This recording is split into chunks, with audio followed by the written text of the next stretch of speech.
રહ્યા છે। વિધાનસભામાં કલાકારોની મુલાકાતના વિવાદ બાદ મહત્વનો નિર્ણય લેવામાં આવ્યો છે। 26 અને 27મી માર્ચે વિધાનસભામાં કલાકારોને આમંત્રણ આપવામાં આવ્યું। જાણીતા કલાકારો આવતીકાલે ગૃહની મુલાકાત લેશે। ગુજરાતના તમામ કલાકારોને આમંત્રણ આપવામાં આવ્યું। કલાકારો ઉપરાંત સંગીતવાદકોને પણ આમંત્રણ આપવામાં આવ્યું છે। રાજ્યભરના 200 જેટલા કલાકારોને વિધાનસભા ગૃહની કામગીરી નિહાળવા માટે આમંત્રણ આપવામાં આવ્યું। फिल्म अभिनेता विक्रम ठाकुर ने पण आमंत्रित करवामां आव्या छे। संवाददाता मल्हार वोरा फोन लाइन पर। मल्हार, जे प्रमाणे विवाद थयो हतो त्यारबाद आ महत्वनो निर्णय लेवामां आव्यो छे। विक्रम ठाकुर ने पण आ वखते बोलाववामां आव्या छे गृहनी मुलाकाते। शुं वधु जाणकारी?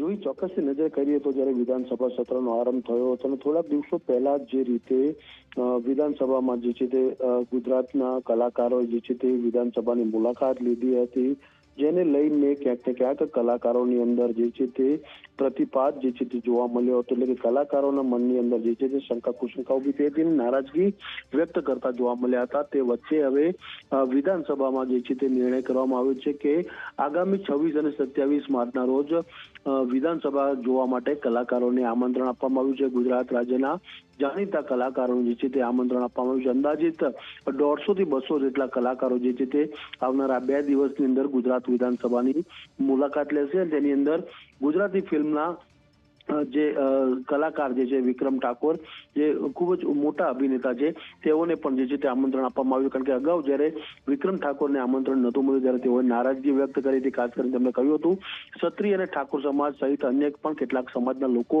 જે કલાકારો જે છે તેઓ જે નામના હાંસલ કરી ચૂક્યા છે, તે લોકોને આમંત્રણ નથી આપવામાં આવ્યું, પરંતુ અમુક લોકોને જે છે તે આમંત્રણ પાઠવવામાં આવ્યું છે।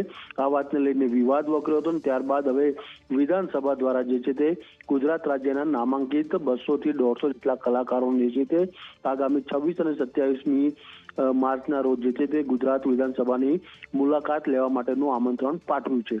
મલ્હાર, સીધી રીતે જી આભાર આપનો તમામ જાણકારી આપવા માટે। આપણી સાથે સાગર પટેલ જોડાયા છે, સિંગર। સાગરભાઈ, સ્વાગત છે આપનું। જે પ્રમાણે વિક્રમ ઠાકોરે પહેલા વિરોધ નોંધાવ્યો હતો કે વિધાનસભામાં કલાકારોને આમંત્રણ આપવામાં આવ્યું, પરંતુ તેમને આમંત્રણ નથી આપવામાં આવ્યું। ઠાકોર સમાજની અવગણના થતી હોવાના સીધા આરોપો તેમણે લગાવ્યા હતા। વિવાદ ભારે વકર્યો હતો અને હવે વિધાનસભામાં 26મી અને 27મી માર્ચે કલાકારોને આમંત્રણ આપવામાં આવ્યું છે, જેમાંથી એક વિક્રમ ઠાકોર પણ છે। આપની પ્રતિક્રિયા? ખૂબ ખૂબ આભાર સરકારશ્રીનો કે અમારી વાત સાંભળી અને સરકારશ્રીએ જે નિર્ણય લીધો અને તમામ વિસ્તારના કલાકારોને માન સન્માન મળશે। અને મને પણ ફોન આવ્યો હતો કે તમે પણ આવજો સાગરભાઈ, પણ હું આઉટ ઓફ કન્ટ્રી છું, સિંગાપુર જવાનો છું, એટલે આ કાર્યક્રમમાં નહીં હાજર રહી શકું। પણ હું ખૂબ જ હર્ષની લાગણી વ્યક્ત કરું છું કે અમે જે અપીલ કરેલી સરકારને, તો અમારા અવાજના કારણે તમામ કલાકારોને ત્યાં આગળ માન સન્માન મળશે અને તમામ લોકોને ત્યાં માન સન્માન આપી અને સરકારશ્રી અમને ત્યાંથી સ્વાગત કરશે। ખૂબ ખૂબ આભાર। અમને સરકારશ્રીનો પણ ખૂબ ખૂબ આભાર વ્યક્ત કરીએ છીએ। સાગરભાઈ, આપની વિક્રમભાઈ સાથે કોઈ વાતચીત થઈ છે ખરા? એ જવાના છે? ના, મારે એવી કોઈ વિક્રમભાઈ સાથે વાતચીત થઈ નથી, પણ મને સરકારમાંથી અને કમલમમાંથી પણ 2 જગ્યાએથી મને આમંત્રણ મળ્યું છે। જી સાગરભાઈ, આભાર આપનો અમારી સાથે જોડાવા માટે। તો 26મી અને 27મી માર્ચે કલાકારોને ફરી એકવાર આમંત્રિત કરાયા છે। મહત્વનું છે, આ પહેલા કેટલાક કલાકારો વિધાનસભા પહોંચ્યા હતા। જે સમયના દ્રશ્યો અત્યારે આપ ટીવી સ્ક્રીન પર જોઈ રહ્યા છો, નામી કલાકારો હતા અને એ જ વખતે વિક્રમ ઠાકોર, જે પણ એક અભિનેતા છે, ઘણી ફિલ્મોમાં તેઓ અભિનયના ઓજસ પાથરી ચૂક્યા છે અને સાથે સાથે એક ગાયક પણ છે, લોકો સુધી નામના મેળવી ચૂક્યા છે, મનપસંદ કલાકાર છે, એમનું પણ એક મોટું નામ છે।